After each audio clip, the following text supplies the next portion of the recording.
রাসূলুল্লাহ সাল্লাল্লাহু আলাইহি ওয়াসাল্লাম বলেন, যে ব্যক্তি আমার 40টি হাদিস আমার উম্মতের কাছে পৌঁছাবে তার জন্য আমি কিয়ামতের দিন বিশেষভাবে সুপারিশ করব। সুবহানাল্লাহ। নাম্বার 2, মানুষের মধ্যে যারা মৃত্যুকে বেশি করে স্মরণ করে এবং তার জন্য প্রস্তুতি নেয় তারাই সবচেয়ে বুদ্ধিমান। নাম্বার 3, প্রত্যেক জিনিসের জাকাত আছে, আর দেহের জাকাত হচ্ছে রোজা। নাম্বার 4, যে তার সময় আল্লাহর জন্য ব্যয় করে না তার জন্য জীবন অপেক্ষা মৃত্যু শ্রেয়। নাম্বার 5, যারা সব সময় ইস্তিগফার তথা ক্ষমা প্রার্থনা করে তাদের সাথে উঠা বসা করুন, কেননা তাদের হৃদয় সবচেয়ে কোমল হয়। নাম্বার 6, তুমি যত সিজদা দিবে আল্লাহ তত গুনাহ তোমার মাফ করে দিবেন। সুবহানাল্লাহ। নাম্বার 7, সূরা ফাতিহা প্রায় 1000 রোগের ওষুধ।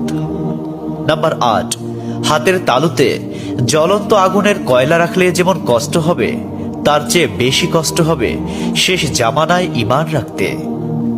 নাম্বার 9, রোজাদারদের জন্য প্রতিদিন জান্নাতকে সুসজ্জিত করা হয়।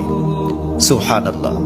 নাম্বার 10, রাসূল সাল্লাল্লাহু আলাইহি ওয়াসাল্লাম বলেছেন, কিয়ামতের দিন সব নবীর চেয়ে আমার উম্মতের সংখ্যা বেশি হবে এবং আমি সর্বপ্রথম জান্নাতের দরজা খুলব। সহিহ মুসলিম, হাদিস নম্বর 196। 11, যে ব্যক্তি রোজা রাখা অবস্থায় মারা যাবে আল্লাহ তাকে কিয়ামত পর্যন্ত সকল রোজার সওয়াব দান করবেন। সুবহানাল্লাহ। নাম্বার 12, যে ব্যক্তি ফজরের নামাজ আদায় করল সে আল্লাহর হিফাজতে চলে গেল। নাম্বার 13, রাসূলুল্লাহ সাল্লাল্লাহু আলাইহি ওয়াসাল্লাম বলেছেন, রোজা ও কোরআন কিয়ামতের দিন মানুষের জন্য সুপারিশ করবে। মুসনাদে আহমদ, হাদিস নম্বর 6626।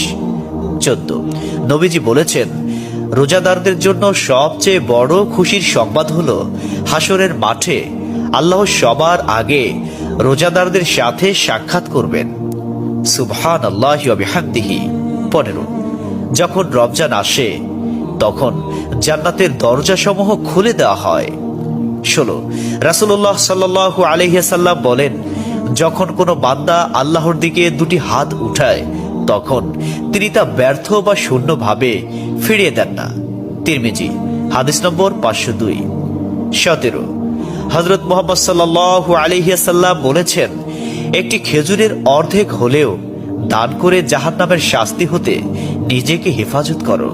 সহিহ বুখারী, হাদিস নম্বর 6023। প্রিয় ভাইরা, নাম্বার 18, যদি ভালো হতে চাও তবে সর্বপ্রথম মিথ্যা বলা ছেড়ে দাও। 19, তুমি যখন রাস্তা দিয়ে যাও তখন আল্লাহর নামে জিকির করো, কারণ হাসরের দিন ওই রাস্তা তোমার নামে সাক্ষ্য দিবে।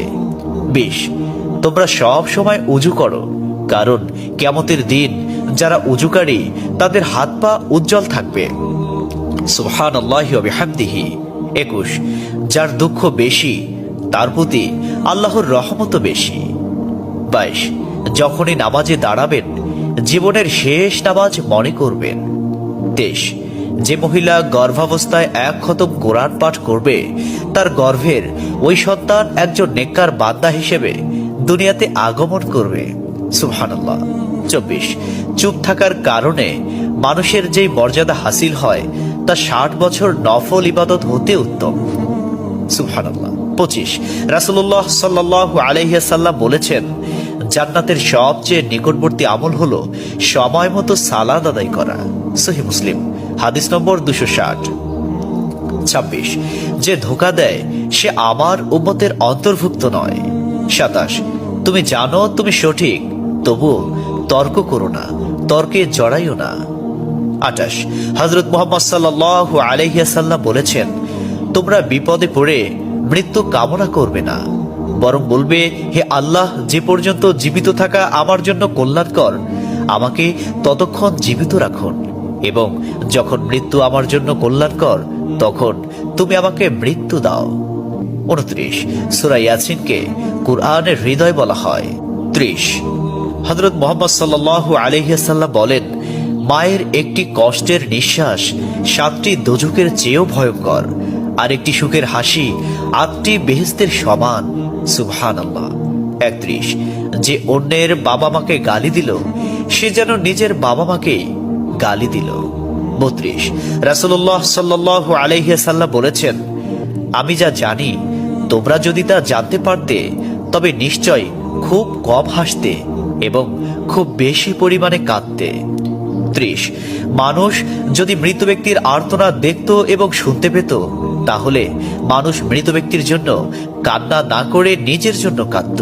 34 মহানবী সাল্লাল্লাহু আলাইহি ওয়াসাল্লাম বলেছেন, সূরা ফাতিহা তোমরা ধীরে ধীরে পাঠ করো, কারণ মহান আল্লাহ নিজে তার জবাব দেন। সুবহানাল্লাহ। হাদিস সূত্র মুসলিম 910। 35 রাসূলুল্লাহ সাল্লাল্লাহু আলাইহি ওয়াসাল্লাম বলেছেন, কিয়ামতের দিন যে জিনিসটি মুমিনদের পাল্লায় ভারী হবে সেটি হচ্ছে সুন্দর চরিত্র, আখলাক। আবু দাউদ হাদিস নম্বর 4101। 36 কবরের ভিতরের প্রথম চাপ পৃথিবীর সকল কষ্টকে হার মানিয়ে দেবে।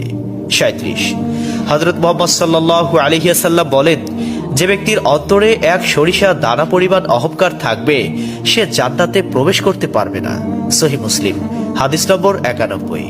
38 কিয়ামতের দিন ওই ব্যক্তির জন্য সুপারিশ করা হবে যে প্রচুর শীত উপেক্ষা করেও ফজরের নামাজ আদায় করল। 39 নিশ্চয় মহান আল্লাহ নম্র, তিনি নম্রতাকে পছন্দ করেন। তিনি নম্র স্বভাবের লোকদেরকে যা দান করেন তা কঠিন স্বভাবের লোকদের দান করেন না। আবু দাউদ হাদিস নম্বর 4807। 40 কবর মানুষকে দিনে 70 বার স্মরণ করে এবং ডাকে। আল্লাহ সুবহানাহু ওয়া তাআলা আমাদের সঠিক জ্ঞান এবং বুঝার তৌফিক দান করুন এবং আমাদের এই সমস্ত হাদিস সমূহের উপর আমল করার তৌফিক দান করুন। আমিন।